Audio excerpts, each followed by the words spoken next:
So I've been given the exciting task of cleaning out her kennel, and I tell you what, there's a bit of a whiff round here. Well, I'm not alone, because Peter Neville's experiencing something a little fee as well. A cat that won't stop spraying.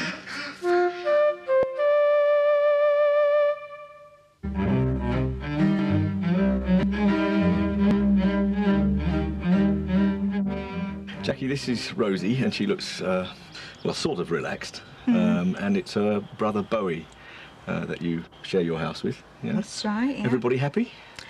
Well, not very happy, because he actually does a nasty little habit with squirting around the house. So he's spraying urine all around the place? Yeah, that's right. Smelly?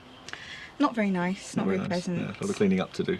Yes. Yeah. What have you tried to do to stop the problem? Well, I've bought some special spray from the vets. It's got pheromone, but it didn't seem to have any effect. Didn't help him. He's No. still wandering around. That's right. How often does he do it? It could be once a week, or it could go a couple of weeks, and then you could spray. Then you could do it sort of like 2-3 times in the week. Where is he sprayed? Mainly down the bottom of the stairs, where all the coats are hanging out. How do the two cats get on? Not very well. He's always fighting with her. They just tolerate each other.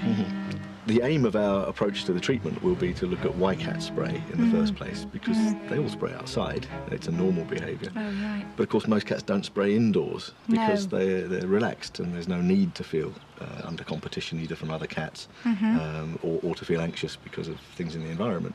Right. It's normal, in fact, for them to mark their territory indoors using glands on their face. And they rub you, and they rub the furniture, and they rub their bed and so on with these glands. And what happens when they're a bit agitated? Yeah. They change that system into something a bit more emphatic. Time to find Bowie, if we can. Well, we finally caught up with a rather nervous Bowie and his sister Rosie on the stairs just above Bowie's favourite anointing place. And we hope, my friend, that we're going to make this place a little bit more relaxed for you, so that you don't spray. Instead, you use these nice face glands to mark your territory. And then all you have to do is learn how to get on a little bit better with your favourite sister. Not today, I don't think. Off you go. Oh, dear. He's gone.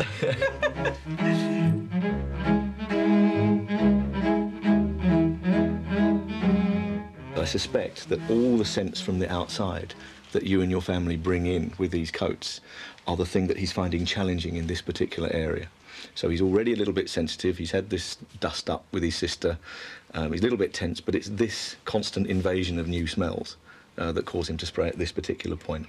As you can see, Jackie, he's sprayed here, and it's run down the wall, stopped on the skirting board here, and then it's soaked back up into the wallpaper. The important thing here is to clean this site up for his nose. I find that a solution of detergent, normal clothes detergent, dissolved up, a light scrubbing brush, just washing away here like this, okay? Let that dry, and then wipe it with a cloth with some ordinary alcohol. So leave to dry, and everything should be well. What we then need to do, having cleaned it all up, is to try and encourage him not to spray in this place. And this is where your pheromone spray comes in.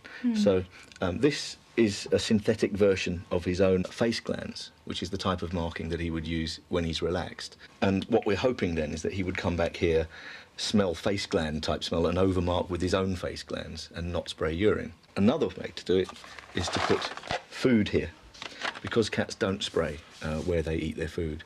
I think what we're looking at is the construction of a coat cupboard, where your coats can be brought in and shut away where he can't actually smell them. So that, I think, would be a long-term policy for this particular point. Think he can handle that? I hope so. Well, another animal that isn't trouble-free is the one that Peter Neville, our pet therapist, is having to deal with when he visited a Gloucestershire dog club. These people are bringing their dogs to weekly sessions in Pucklechurch to learn basic training techniques. But one of them has an unusual and potentially dangerous habit. Hi, Bridge. Hi. So this is Dotty. It is, yes. And what's Dotty's background? She's a Jack Russell Terrier crossed with quite what, I don't know. Something with big ears by the look of it. Yeah, we're just waiting to see how big she grows. Okay. How old is she? She's 6 months now, just over. Oh, so she's still a baby. She spends the day on a dairy farm where she works. She gets in and out of the tractor, she runs about, Right. chases the cats, but also the cows, which is very She chases the cows, Yes. and you live on a dairy farm. Yeah, so it's no good at all. Okay. Well, Jack Russell's are, you know, underground fighting dogs, and she's obviously decided to come up above ground. The chances are that because she lives with other dogs and because she sees you and she's around the cows, that she will eventually grow tired of it. It's sort of puppy playfulness. Right, But you might want to go as far as trying to train a signal into her. And we've referred to these on the show before, these things called dog training discs, where you basically introduce them to her and she understands that when she hears the sound, it means stop what you're doing and look back to you or to the other dogs. And then she's given something else to do, which is more rewarding.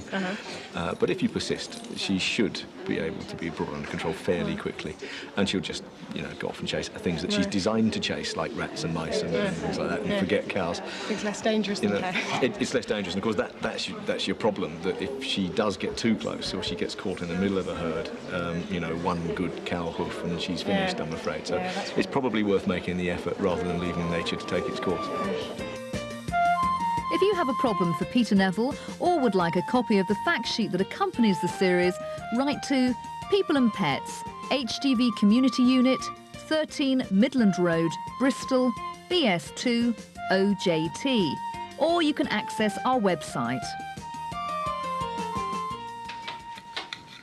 Well, that's just about it for this programme of People and Pets. I hope you've enjoyed it. We had an early start this morning, so we're enjoying a late breakfast, and I'm really looking forward to eating my sausages. Don't worry, they're vegetarian. Do join us next week. We'll be on a different type of farm, a city farm. See you then.